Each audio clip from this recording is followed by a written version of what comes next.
Hero के बारे में सबसे रोमांटिक बात सिर्फ ये नहीं है कि वो 02 के साथ सवारी करते हुए बच गया, बल्कि ये है कि वो उस जियान पक्षी के रूपक को दिखाता है जिसके बारे में वो सीरीज की शुरुआत में बताता है। जियान एक काल्पनिक पक्षी है जिसका सिर्फ एक पंख होता है। उड़ने के लिए नर और मादा को एक दूसरे पर निर्भर रहना पड़ता है और एक जैसा काम करना पड़ता है। हीरो को सिर्फ एक साथी नहीं मिला, उसने सचमुच अपनी बायोलॉजी को ही उसका दूसरा पंख बना दिया। फ्रैंक्स में ज्यादातर पायलट बस सिंकअप हो जाते हैं, लेकिन हीरो का समर्पण इतना गहरा था कि वो एक क्लैक्सोसॉर हाइब्रिड बन गया ताकि ये पक्का हो सके कि 02 को अकेले उड़ना या यूनिवर्स में भटकना न पड़े। ये कुछ समय के अंत तक की एनर्जी है। अगर आप इसके बारे में सोचें तो हीरो असल में प्लांटेशन 13 का चीफ ब्रांडिंग ऑफिसर है। जब एपीए सभी को एक मशीन के बेवकूफ गिने चुने पुर्जों की तरह रखने की कोशिश कर रहा था, हीरो यहाँ ऐसे था। 15 नहीं, तुम इचिको जैसे दिखते हो। 56 तुम पक्का गोरो हो। उसने असल में कुछ बच्चों को देखा और उन्हें एक कस्टमाइज पहचान देने का फैसला किया क्योंकि वो नंबर इस्तेमाल करने के लिए बहुत बोर्ड क्रिएटिव था। मजेदार बात, वो असल में इसमें जीनियस है।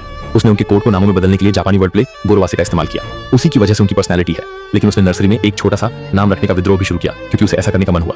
अगर आपने कभी सोचा है कि खास तौर पर हीरो ही क्यों, तो ये जापानी वर्ड प्ले का एक बहुत सीधा साधा हिस्सा है। डार्लिंग इन द फ्रैंक्स की दुनिया में नाम लगभग हमेशा पायलट के नंबरों से लिए जाते हैं। 1 को हाई हितो से पढ़ा जा सकता है, 6 को रोकू से पढ़ा जा सकता है, तो 16 हायरो। यह उसके बारे में सबसे नॉर्मल बात है, लेकिन ये दिखाता है कि एक छोटे बच्चे के तौर पर भी उसकी काबिलियत कमाल की थी। ज्यादातर बच्चे बस ट्रेनिंग में टिके रहने की कोशिश कर रहे थे और हीरो वहां गर्दन पर सीरियल नंबर लगाकर भाषा की कसरत कर रहा था। हीरो सच में मैं कुछ भी पायलट नहीं कर सकता, से मैं एक स्पेस ट्रैवलिंग ब्लू डेमन हूं बन गया और हमें ग्लो अप का सम्मान करना होगा। स्क्वाड 13 में मेन जोड़ी के अलावा आपका पसंदीदा पायलट कौन है?